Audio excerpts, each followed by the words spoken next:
Treneri, kaip vertinat, kad Augusto Lima išvažiavo serijos metu, gimė vaikas, viskas aišku, bet kaip jūs vertinat, kad jis išvažiavo, paliko komandą? Kaip aš vertinu? Taip. Tai aš jam leidau išvažiuoti. Bet ar normalu, kad pusfinaliai išvažiuoja žaidėjas vis tiek? Bet tu turi vaikų. Tai kaip turėsi vaikų, jaunuolį suprasi.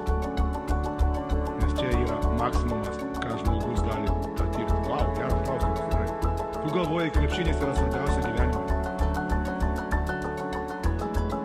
Pusfinalis. O kam jisai yra svarbus? Kuriai? Tu matai tiek žiūrovų.